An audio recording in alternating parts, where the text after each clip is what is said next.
the minister from the Christian church where I grew up, that we were family friends with, he had died 3 years prior to that. The other voice I heard was a guy who lived in California who was like my best friend, and most people thought we were brothers, who had killed himself a year before that. And they all were telling me, it's not your time, we're fine, stay, your family needs you. Mm. And the next thing I knew was, it was the next day and I was waking up in the hospital in my room. And I don't know how to accept that. Well, I would say face value. I don't know where these voices came from, but like I said, I distinctly knew all three voices. I would just accept it at face value. It is what it was. Those people were there. That's remarkable. Well, and there are so many stories like that. It's just remarkable.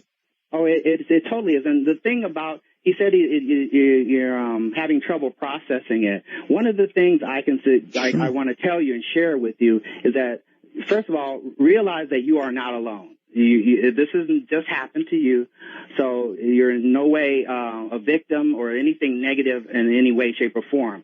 There is like I mentioned earlier, 8 million people in the United States alone who have had near-death experiences, and throughout every state, there are groups of people who band together to support each other because they have no one else to talk to. No one else can understand or realize exactly what you've seen and what you've experienced and the lasting emotional impact it has had on you. So one of the things I do suggest is that if you're open to it, is to seek out one of these groups. The International Association of Near-Death Studies, IANS, is one of them. There are probably others. To seek out one of these groups and share your story, and what will happen is, as you listen to the stories of the other individuals who had experiences, they will start filling in the pieces of the puzzle to your own story and your own experience. So that is one of the things I think is very, very important, is to seek some type of a support group. All right, we're going to take a break here. I think it would change your life so profoundly to have such an experience. And your life from that moment on, once you had seen the other side, once you really knew that the other side was real, there would be such a profound change in the way you would live your life, the way you'd look at your own mortality, the way you'd look at the world. All of it would change. This is Dark Matter. I'm Art Bell.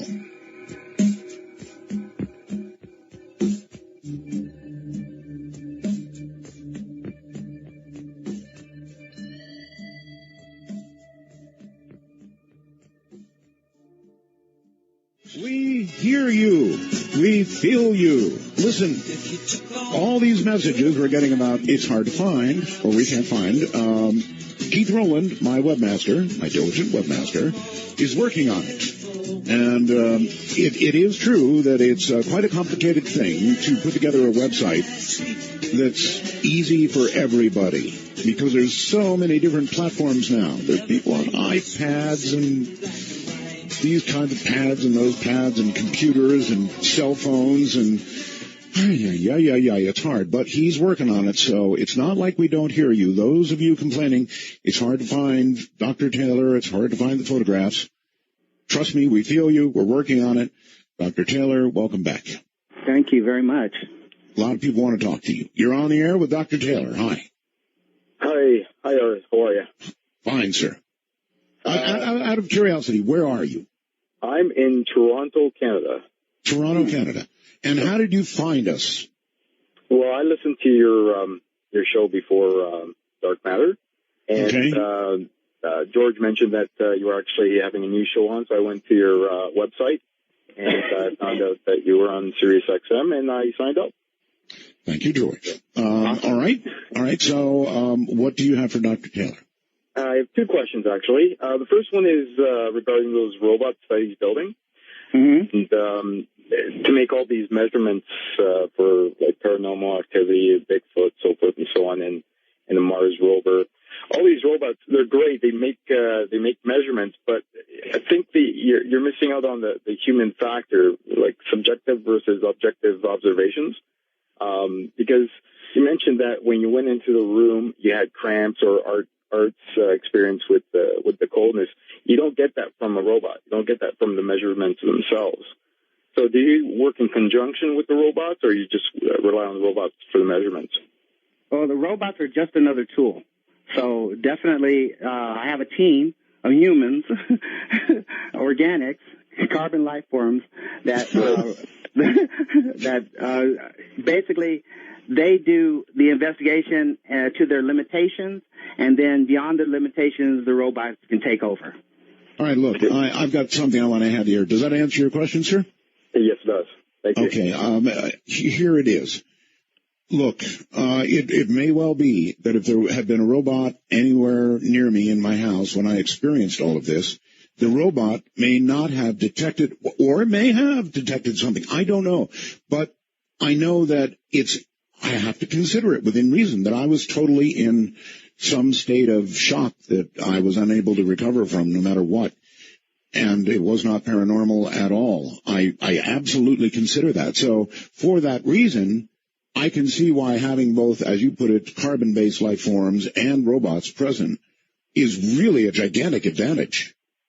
Well, think about it, Art. If you're going to go, let's say, visit Egypt, okay, you're going to take as many cameras and recording devices as you possibly can to try to capture the moment, because you don't know when you'll be back. That's the same thing with the paranormal. If you don't do that, the chances of you retrieving data becomes less and less and less, and can even become a wasted trip. So to try to avoid that, what I noticed is that we humans are limited, and that there was a big window of time that I wanted to collect data during that I wasn't capable of, that the added tool of an autonomous robot, and autonomous is important because I may be asleep and it may need to act on its own. The incorporation of an autonomous robot opened that time on station to 24 hours, so I have 24 hours of recording where I may have only had 4 hours. Oh, no, it so makes sense. Here's a message that comes from the wormhole. Dr. Taylor, if your Bigfoot robot falls over or has a problem in the forest, does it send out a radio distress locator signal, or does it just start screaming, Dr. Taylor, help? Well, first of all, it's not bipedal. It's not bipedal. It doesn't walk on two legs. It has a type of tripod gear sort setup. So it can't tip over, and even if it tips over, you can flip it completely upside down, and it can still run upside down.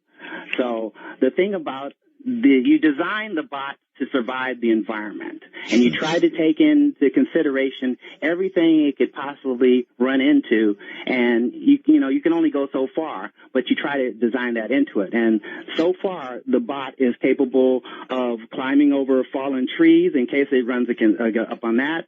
If it runs into shallow ponds, it's suspended high enough above the ground that the electronics doesn't get wet, and it's waterproof, so it's capable of enduring rainstorms and things like that.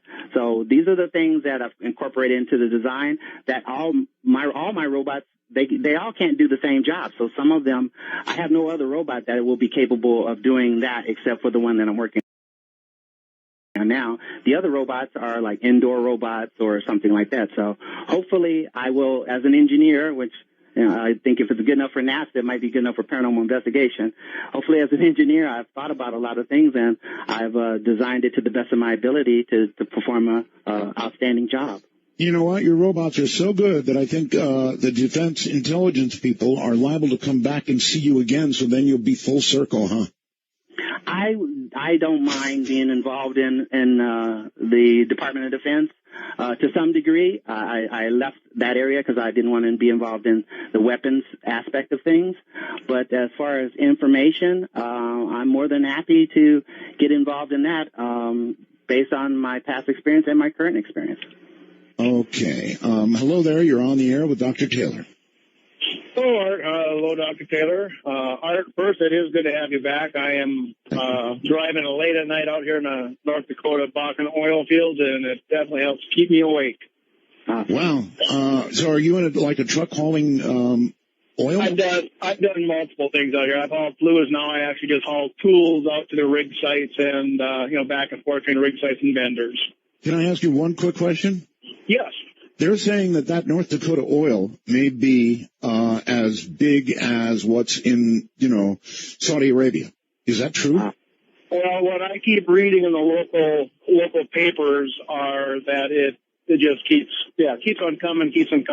As a matter of fact, a little segue, I was up in Canada here a few weeks ago, and I talked to an oil guy who was up there in the Edmonton oil fields that they're, talking about the oil sands. And he says they've got 150 years worth of oil up there too.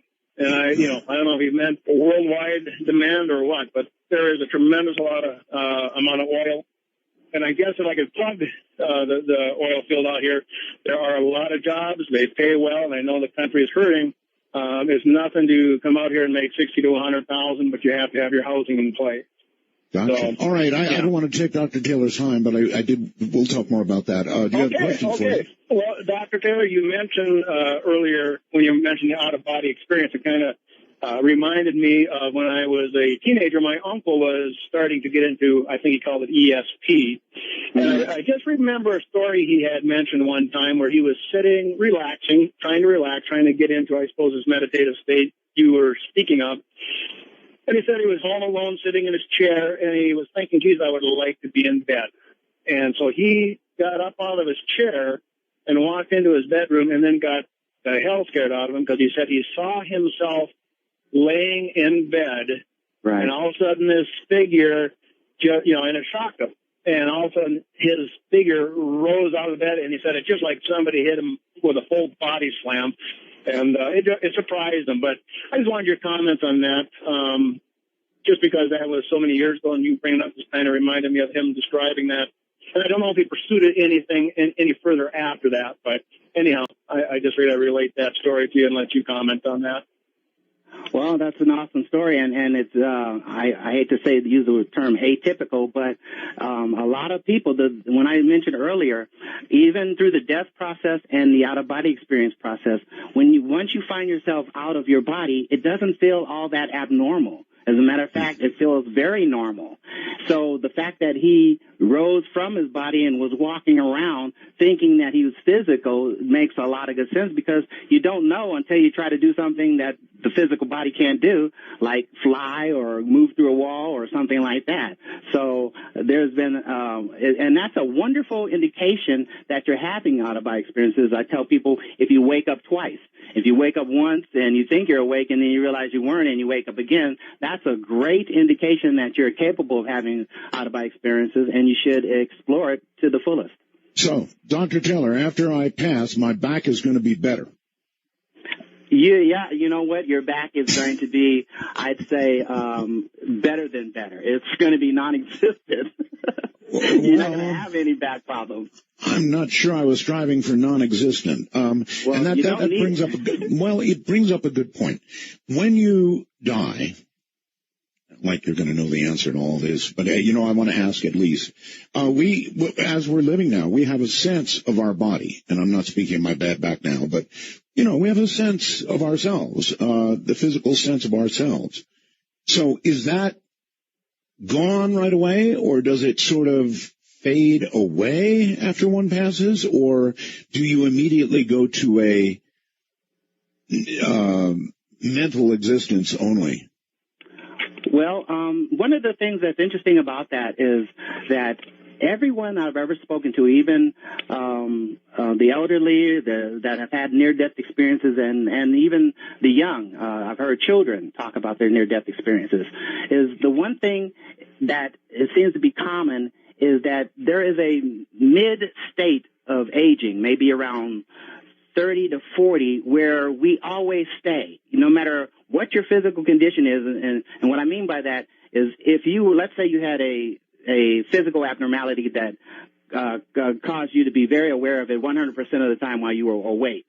Well, when you're laying down in your bed and you're asleep or half asleep, all that seems to slip away, and that state of consciousness that you're aware of. So I used to talk to my mom about this because she was a 90. She said, I'm 90, but I feel like I'm in my 40s. Well, that state is permanent. That seems to be fairly permanent in paranormal experiences, given with out of body experiences and with people who've transitioned and passed on. And even when you have parting visions, where you see a deceased loved one, generally they're in the best health of their life. They look younger, and they may have been in a wheelchair or something like that, but they've appeared to you on how they perceive themselves. So you don't get so damaged in life where you perceive yourself to be this physically crippled person. You don't, that doesn't stay with you. What stays with you is that around that 40-year-old kind of the best time of your life, where you were the best that you ever were in. Okay, well, if that is the case, then if you appear to a mere mortal, do you appear to be younger and healthier, or do you appear still in the wheelchair for their recognition? I mean, if somebody is suddenly 30 years old who is 90, you might not even recognize them.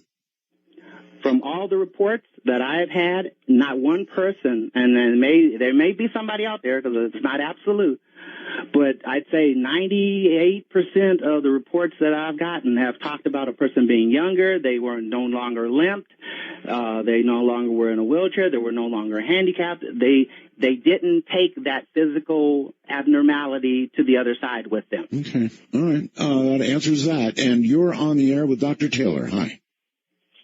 Oh, Art? Yes. Hey, nice to meet you. I'm a long-time listener from back when you were on the AM radio. I'm a truck driver. Glad to have you back on. Yes, sir. Thank you. Yeah, you came on at a good time, too, because my Giants are 0-4, so I couldn't listen to Sports Center anymore. So, great timing. I got a quick question for Mr. Taylor. Okay, it's going to have to be because we don't have a very good connection here. You're kind of cutting out, but go ahead. Okay. All right, my question is it possible for paranormal, let's say, a ghost or demonic energy to enter your body when he's astroplaning? You got it? I got it. He said, is it possible for something demonic to occupy your or affect your astral body or your body while you're out of body? Okay. And this is the thing that I realized is that only in my school, Catholic school, and in the physical world did I have something that even referenced demonic. So far, and if it existed, and if I encountered it, I would report it because it's not about what I want. It's about what I've experienced. So far, since I've figured out what is going on and I've actively pursued it and had numerous out-of-body experiences, I have never encountered something that I would call demonic. I've encountered negative entities that will play games with you, but nothing that you would call demonic, because that's kind of a religious belief system term, but I have not encountered anything that is like that. In your view, is there a heaven? Is there a hell? Heaven, if you want to call it heaven, I'd say yes, meaning there is a place where we go that is better than this, that is we return to, that is amazing, that we will see deceased relatives, that type of thing. If you want to call that heaven, yes, there is a location like that. Hell, where dogs and cats get along and congressmen agree on everything. And well, the dogs and cats do, but the congressmen don't. Hippos and lions get along, but the congressmen don't. Sorry. You're on the air with Dr. Taylor. Hello. Hey, thanks, Art. Always a pleasure. Dr. Taylor, I'm going to try and phrase this right, because it's a question that's been bugging me I think you can handle. Now, I'm a person who can't say that I can't say, on such and such a day I experienced an out-of-body experience, and here's what happened. I also won't tell you that I've never had one. I think sometimes the boundary between dreaming and an out-of-body experience may be a little bit fuzzy. That being said, here's my question. with respect to lucidity, I have had the experience, and it bugs the heck out of me, hundreds, thousands of times where I come to the point of lucidity, and I'm able to have that control for what's probably a split second, but seems like a minute or two, and then all of a sudden it disappears, and I wake up. I can't maintain that control. Is there something wrong with me, or what is it that I'm experiencing? Okay, first of all, there's nothing wrong with you. What happens during that process, especially the more lucid you are, the more excited you get, because it's an exciting thing, and that's hard to suppress. Excitement can bring you out of it. The intense emotions, period, even fear, can bring you out of the experience.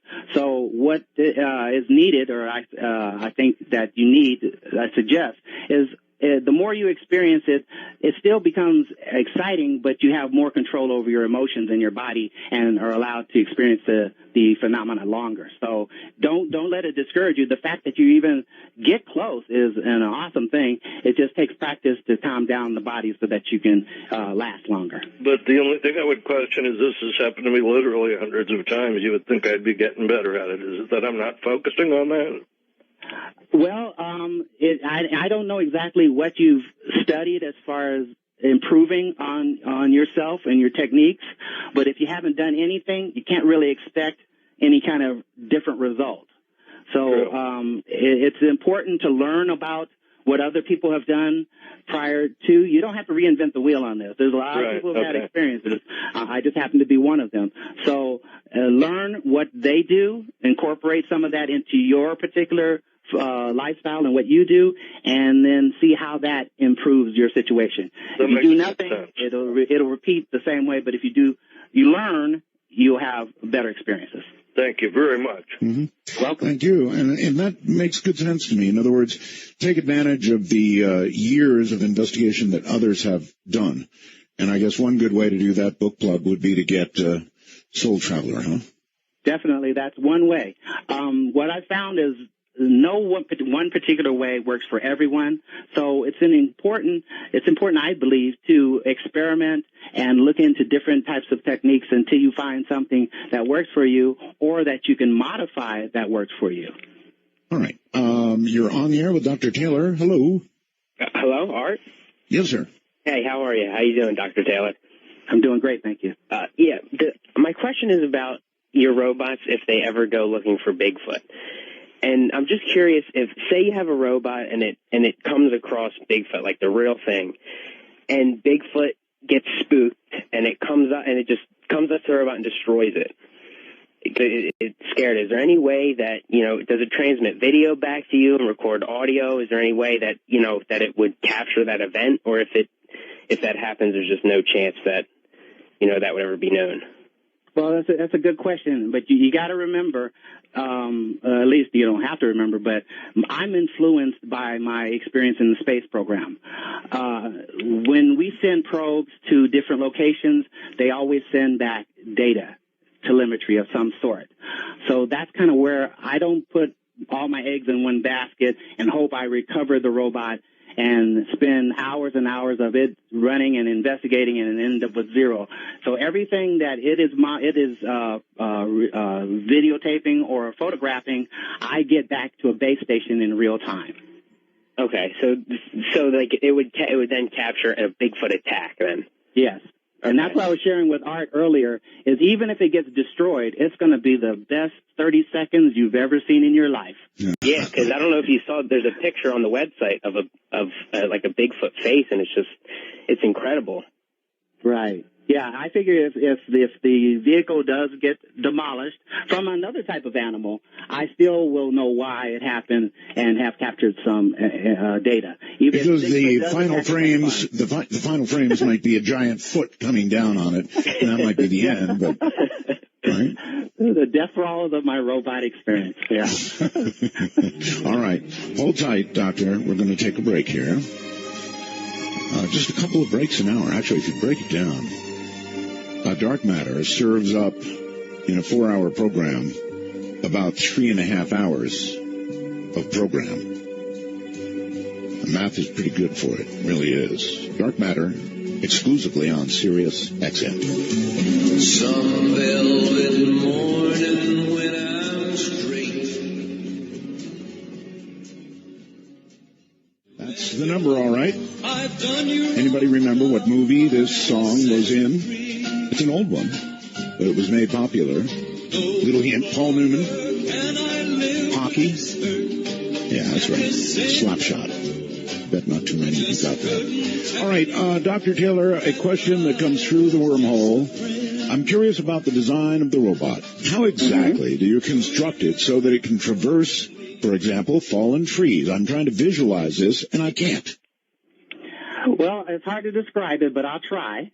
It has, let's see, the wheels assembly, okay? It's a hub assembly that turns on, two wheels turn on an axis, and the wheels have telescoping spikes that stick out of them that go around in 360 degrees. Each one of the spikes can recoil when it approaches an object to a certain extent, to maybe 4 or 5 inches. So what that does is imagine your fingers, spread out your fingers, and if your fingers come up on a broomstick, that one finger that hits the broomstick is going to retract while the other fingers continue to move over the broomstick. And then that finger is going to extend again. So as it comes in, and as this is rotating, so we have a bunch of retractable fingers on a rotating wheel that when it comes up to, let's say, a fallen log or tree, the parts that touch the tree limb will retract, creating some kind of almost like a cup around the tree. And as it keeps driving, the remaining wheels will be on either side of the tree and push the robot over it. And then the wheels that are touching the tree, once they stop touching the tree, will extend again back to a circular shape. That's the best way I can describe it. All right. You're on the air with Dr. Taylor. Hello. Hello. Hi. Hi. Good evening, gentlemen. Good evening. Where are you? I'm curious. I am just outside of Detroit, Michigan. Okay. And as I ask, people never tell me. Okay. Very good. Go ahead. I'm on the road quite often, so it helps me stay awake at night. Well, we're happy to serve. My question is, in regards to communicating with those that have passed on, it's hard for me to grasp the how it happens. Is it some people use a spirit box or EVP? They get EVPs from a little machine. Other people can claim they can hear those that have passed on through audio through their ears, but I cannot understand how this happens when, as a human being, we listen with our ears and speak with our vocal cords. Mm-hmm. How is this possible? Okay. Well, one of the things, I'm not into the spirit box that comes up with slogans and words and phrases that it's supposed to be generated by an anomaly of some sort. I'm very skeptical about that one. What I've found is that the easiest way to collect EVPs, be it passive or interactive, is something very, very simple, and that would be an analog tape recorder. Now, an analog tape recorder that uses the tape of chromium oxide tape, which is really common. We don't understand how the voice gets imprinted on the chromium oxide tape, but we know that it has nothing to do with the air moving sound waves or sound, like when you speak right now, you're moving air through your lungs, which is creating sound. We know that it's placed on the chromium oxide tape, and that is not occurring. So, Dr. Taylor, let me stop you and tell you something. The people that I deal with that do EVPs are very good. They're nonprofit, older people who really do care about this work, and they have found early on they thought it had to be tape. It had to be a conventional tape machine. But they really have found that digital does work. And thank goodness, because digital is very clear compared to. Yes. I have used digital recorders. To me, and this is just me, the sound that I've gotten from analog tape recorders has been a little easier to figure out versus the digital ones. So, yes, I've used both, but I have been able to understand what I've collected a little better on the chromium oxide analog tape recorders. Very interesting. Very, very interesting. Have you done a lot of work in this area? I'd say extensive. You mean as far as the actual mechanics of the tape or the... Well, in EVP. Oh, yeah, definitely. Matter of fact, I remember playing some EVPs on a show you and I did where you said I had some of the best EVPs you've ever heard. So Right. That, definitely. But, I mean, this has been an ongoing adventure with you. Definitely. Oh, definitely. I just, definitely. Matter of fact, my robots, every time I go out on an investigation, that's one of the functions they perform. So they're performing multiple tasks at the same time, digital photography, stills, audio, that type of thing. So every time I go on an investigation, I come back with recordings, EVPs of some sort that the robots or my investigators have collected. Remarkable. You're on the air with Dr. Taylor. Hello. Hello, Art. Hi. Yes, this is Everett from Tennessee. Thank you. Yes, sir. First, I'd like to talk to you for a minute, for a second or two, about the dark and light thing, if you'd like to talk about that. I'm willing to talk about it. I don't know how much light I can shed. What I'm about to tell you is I can't speak on the dark part much, but I can speak a little bit about the light thing. As a young kid, I was probably 5, 6, 7 years old, I don't know, something like that, I would have these things that Dr. Taylor's talking about, these out-of-body experiences, or it started out as like I'd wake up, I'd be asleep, and I'd wake up, and I couldn't move or speak or anything like that. It started out that way, you know, and it was very scary. I'd scream or holler for help, and nobody could help me because I couldn't literally scream. Just like Dr. Taylor. Right. Exactly. Okay, I had hundreds of them when I was younger, but I guess when I was about 10 or 12 years old, I got comfortable with it over the years, over them 4 or 5 years there. And one night I went to bed, and I was trying to experiment. I was literally going to try to see God. That's what I was wanting to do. Mm-hmm. So I had one of these experiences, just one of these outer bodies experiences. To me, they're more like a spiritual experience.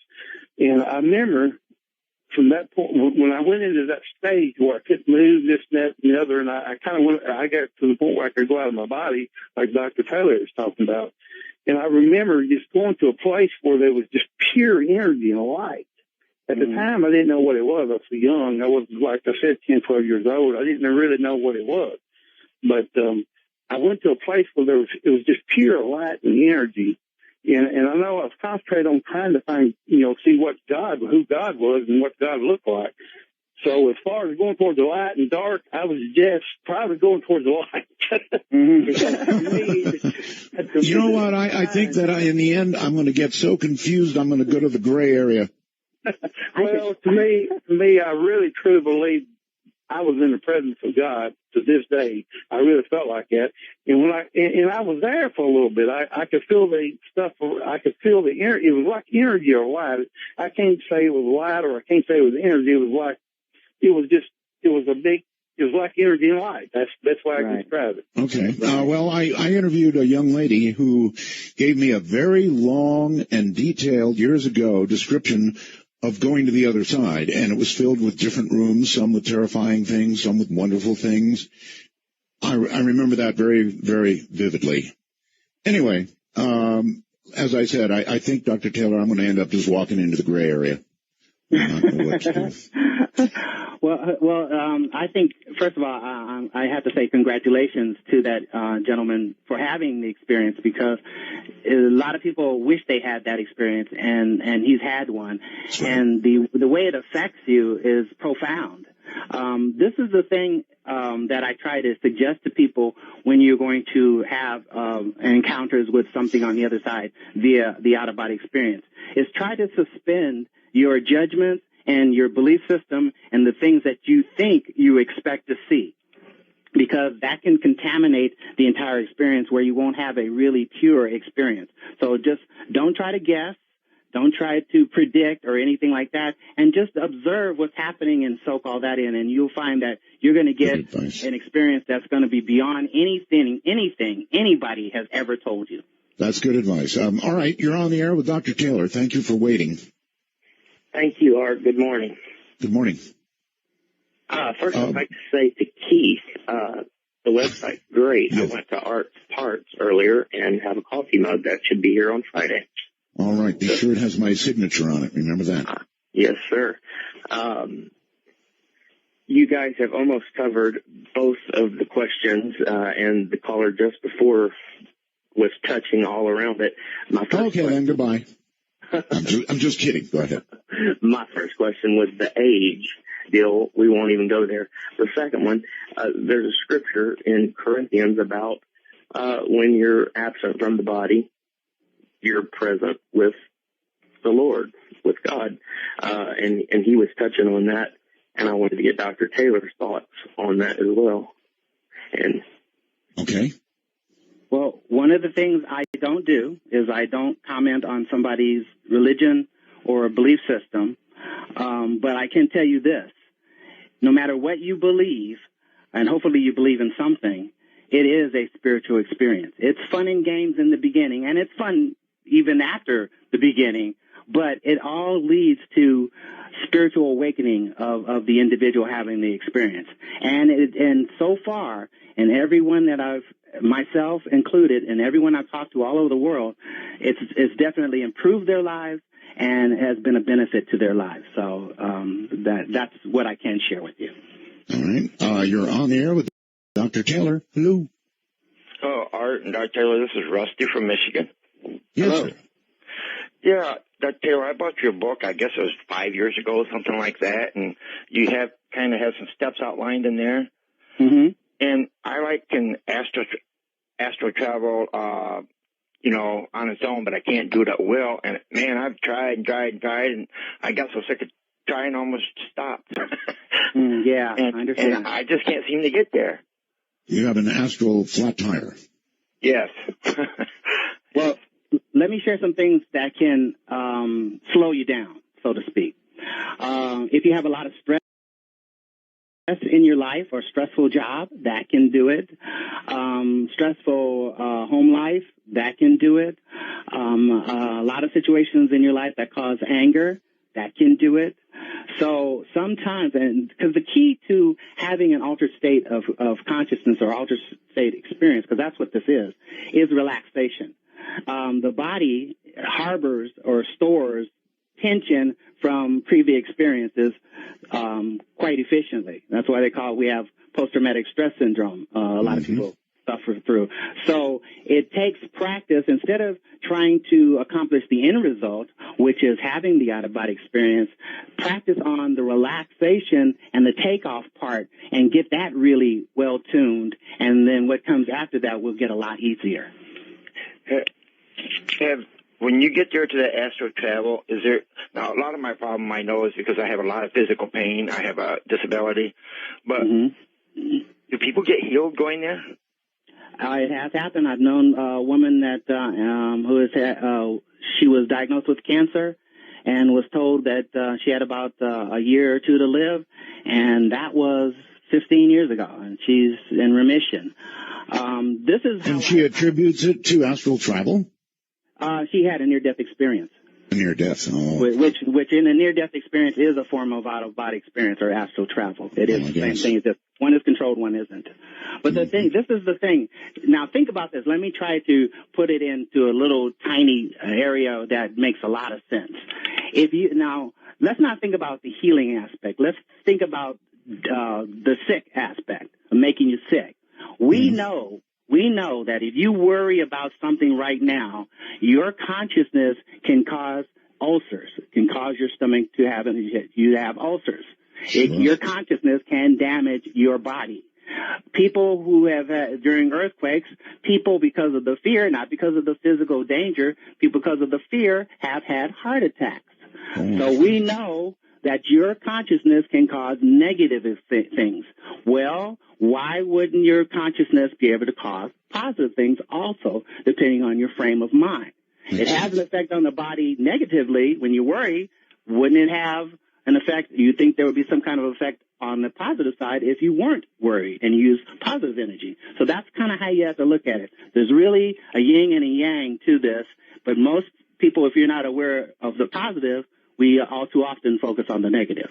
Totally makes sense to me. You're on the air with Dr. Taylor. Hello. Hello there. I know you're there. Hello. Hi. Yes. Call me by Friday. Yeah, the question I think it's at least 3 or 4 out-of-body experiences when I was 18. That's 28 years ago. And your guest just mentioned stress could bring it on. Well, actually, I think the opposite. Stress would probably prevent it. Well, there are some cases. It depends on the situation. Stress can, like abuse, physical abuse, has been reported to launch people in out-of-body experiences. But stress can also prevent it from happening. Yeah, I can see that. In other words, you'd want to escape, you'd want to be away, and that would be the will that would carry you. Colin? Right. Yeah. Well, the thing was, these particular experiences, I would be above my body, looking down on it, and I was so scared because I couldn't move my body at all. But I was looking down on it, and I think the fear is what kept on bringing me back down into my body. And I think if I would have been able to just relax and let go, I could have actually gone where I was supposed to go. Is that correct? Definitely. And fear, think about how fear has served us as far as a species on this planet. Fear has had a vital and important part of our awareness because it saved our lives in a lot of cases.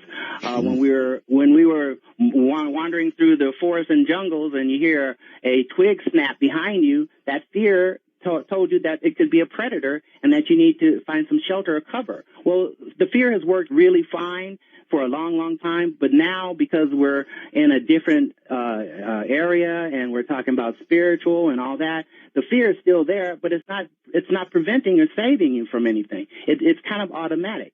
So now it's going to take a conscious effort on your part or anybody's part to overcome the fear because it happens before we can think. It usually kicks in before you can think rationally about something. That's why if there's a loud noise, cats usually jump up and run out of the room before they even know what's wrong. So that takes a conscious effort on your part and practice to overcome that natural instinct that fear has, that hair trigger, and to overcome it and suppress it. But I can tell you this, it definitely is possible, and the more you practice, the better you become at it. Well, I hope I get another chance to I used to listen to Christopher Croft Sailing right before I fell asleep, and that seemed to bring it on, and I'll just try that. Mm-hmm. But whatever works.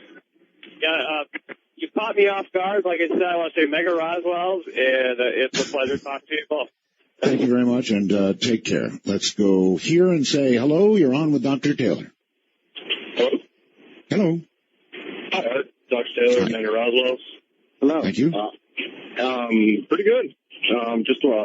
My wife and I were listening, and when Dr. Taylor was talking about the out-of-body experience, his initial experience, I guess, with being paralyzed, seeing a figure in the room, can't move, and all that stuff, both of us have had that exact same experience, and it really gave us both goosebumps, and now I'd like to explore more astral travel and just want to know where a good starting off point would be. Well, first of all, let me say congratulations because if you have experienced a paralysis, a lot of the hard part is done, and that's an indication that you're definitely capable of having experiences far beyond the body. So congratulations on that. Read up on it as much as you possibly can. Practice different relaxation techniques. Don't get stuck on any particular one. Find something that works for you. It may not work for your wife. Hers may be different, but find something that works for you. Doctor, let's try this. If you're laying in bed and you feel that you're paralyzed, right now, tell everybody, what is the next step? What do you do once you realize you're paralyzed? Instead of panicking, like I know I would, what do you do next to actually exit your body? Well, So the first thing you have to do is take control of the experience, because if you don't take control of the experience, you're going to be a passenger, and that means all kinds of weird stuff is going to happen, and up into including bouncing off the walls uncontrollably, which will scare you.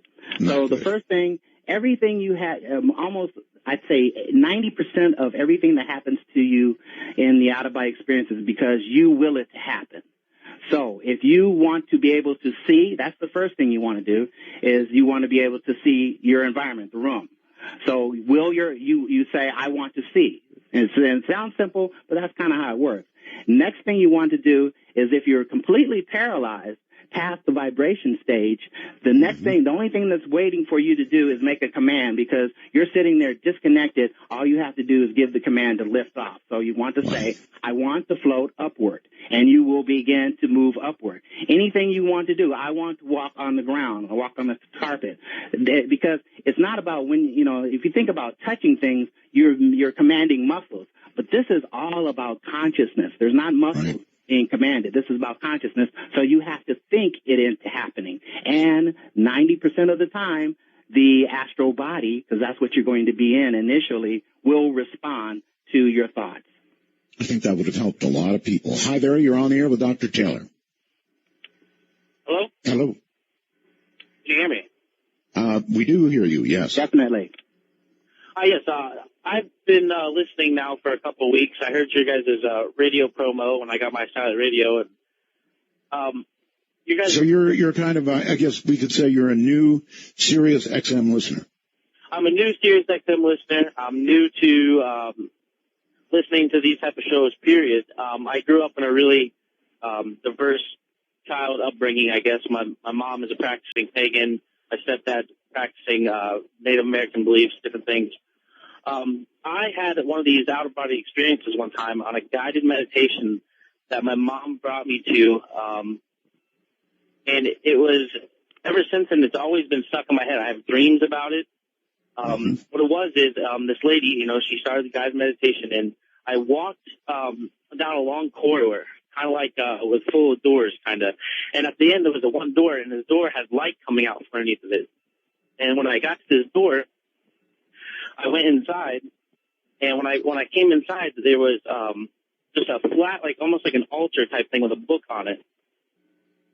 And when I opened this book, it was my lives, kind of. And my question is when you were talking about like these spirits or whatever, when you leave this world, when you die or whatever, is there a way, can someone be chosen to come back into this life in another form or even the same form? That's a good question. Caller, I want to ask you, you said you saw a book with your lives. You mean previous lives?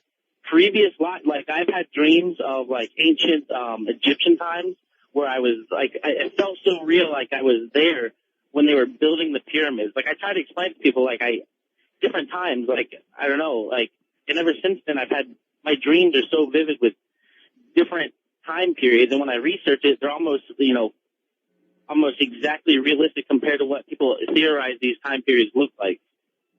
Oh, that's really cool. Dr. Miller, what about it? There's something called the Akashic Records, Cossack Records, and a lot of people have reported going into a area, room, or through a doorway and finding a book with all kinds of information about your past lives and your future. Now, you got to think about this, is that it's really not a book and it's really not a room, but that's the way it's designed so you can understand what's going on. So some people may view it as a screen, a television screen, where it replays their life over. Some people may understand it as a book, and it really doesn't matter because the Rose by any other name still is the same. I want it on TV. I want 1080 and surround sound and the whole thing. I'm sure with your lifestyle, you would have that. Well, I probably would. Hold on, Dr. Taylor. We're at a break point here. Every now and then we do have that. You're listening to Dark Matter in the nighttime, and I'm Art Bell.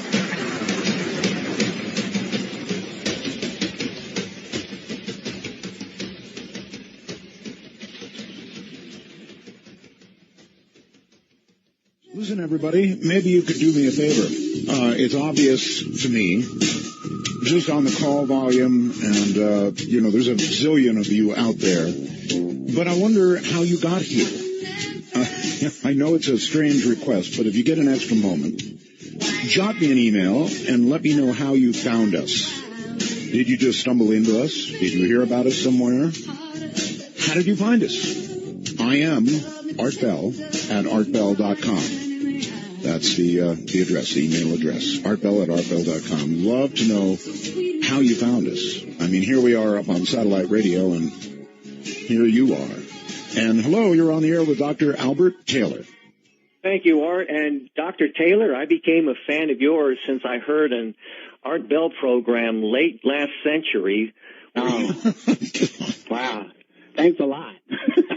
Yeah, thanks. Appreciate it. I think you said something like life without reincarnation is like a play with just one act. There's not enough time for character development. That was very good. Wow, thank you. Yes, I did say that. Well, it sort of seems like the Earth is a free will school for junior creators, and by your beliefs, so you'll manifest. That's what I'm getting from you. Mm-hmm. And I was wondering... Oh, go ahead. Go ahead. No, go ahead. All right, yeah, and the word ions, when you talked about that, the movement of these charged atoms and stuff or group, when people think of movement, they normally think of friction causing heat, yet Art explained he felt cold. So how does this ion situation work with the ghostly manifestation where it actually cools the air, or his feeling of it? Well, it's not a physical cooling, meaning the temperature doesn't drop. It's a sensation, kind of like when you put hot sauce in your mouth. The hot sauce is not hot, but you break out in a sweat anyway. It's a reaction to it. So it doesn't mean that there's a temperature difference. It means that that's how your body is trying to interpret this outside stimulus. Okay. I wanted to also comment about your robotic search for Bigfoot. I don't know if it was Art or years ago I heard a Bigfoot researcher say something about wearing metal, and that Bigfoot Sasquatch has an inborn radar toward anything metal, so that might sort of hinder your success rate. Well, I don't know that for sure. If that is something that is a fact, then I will discover that. But so far, I don't think anybody has been able to develop or document any kind of pattern that's reliable thus far. Otherwise, I think they probably would have found them by now. So that's something I'll take into consideration. But unless it manifests, I probably won't deal with it. Well, the robot, though, is a superb idea. You're not going to know until you know, but anything that can stand watch without moving and then take pictures 360 degrees instantly has got a pretty good shot of finding something, better than a person out in the middle of the woods with a camera. Well, we use it to explore the universe. I don't see why, and we use it to explore the ocean. It just makes perfectly good sense that we'll use it to explore the forest and also even possibly look for Nessie. So it just makes sense to me. No, I'm so totally with you. It's a great, great, great idea. Let's go here. You're on the air with Dr. Taylor. Hi. Hey, Art, you got me? Yeah, I have you. Roswell's.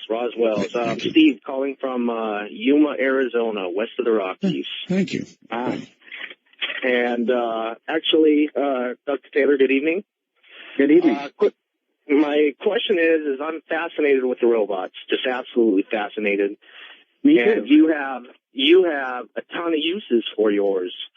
What else can you do with them? I mean, to be blunt, if I had one out here in Yuma, Arizona, I don't know, I'd have them bring me a cold beer or something in this heat, or mow my yard, or, geez, I don't know, bake me a pie or something. What else can you do with them? Well, I always look at it this way, and I feel, a lot of times people build robots and they don't exactly have a purpose for them. They're cool things to look at, and they do things, but there's really no job for them. So my background is that I develop requirements. That's how I kind of work. And I build and design the robot to fulfill the requirement. So and usually the requirement comes from a need of some sort, necessity is the mother of invention. So if I come up into a situation, depending on the investigative situation, if the robot doesn't already have that capability, I'm going to design into a new bot all the things that it needs to do to accomplish what I want it to do. So that's kind of how it works. So basically, to answer your question, they can do anything your imagination can come up with. It's just that, do you have really a need to accomplish that task? Well, or put more succinctly, in this case, robots for the paranormal make all kinds of sense when you think about it. They're patient.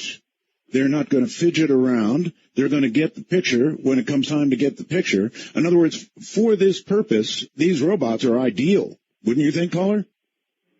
Absolutely, absolutely. But I would also like to, maybe have them take my wife out shopping or something, So, you got to find something for them to do around here. But hey, thank you very much. I really appreciate it. Okay. You're welcome. The Oscar robot is capable of holding it will be eventually. It will be capable of holding conversation and interacting with you. Very quickly, you're on the air with Dr. Taylor. Hello. Hello. Hello. Art? Yes, we have very little time, sir. Go ahead. Okay, I wanted to ask Dr. Taylor. I'm a Little Rock, Arkansas. I'm actually a paranormal investigator, and I was wondering about the odds, what he said about the odds, because there was a time when we were doing an investigation where we actually got temperature change while I was being touched, and there was a cold spot.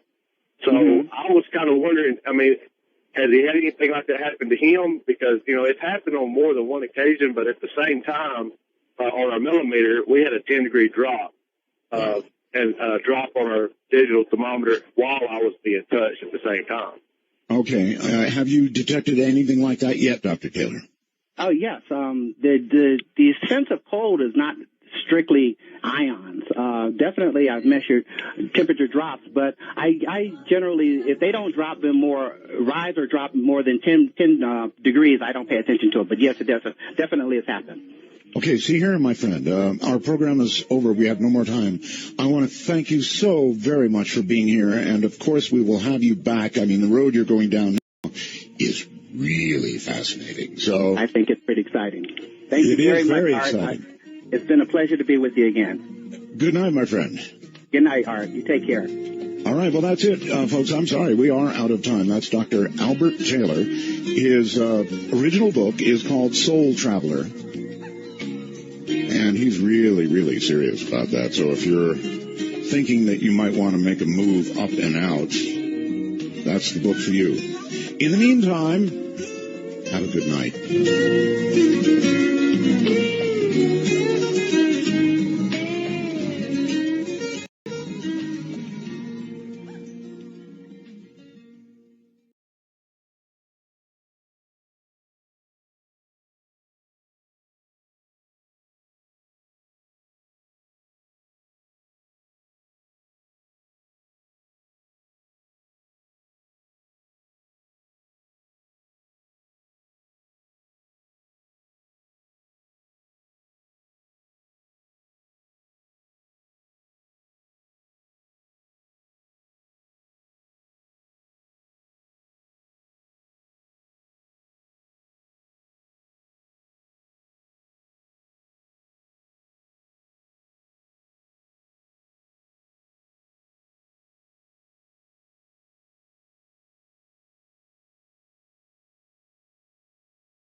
And with that, we're going to go ahead and leave this to the end for the day.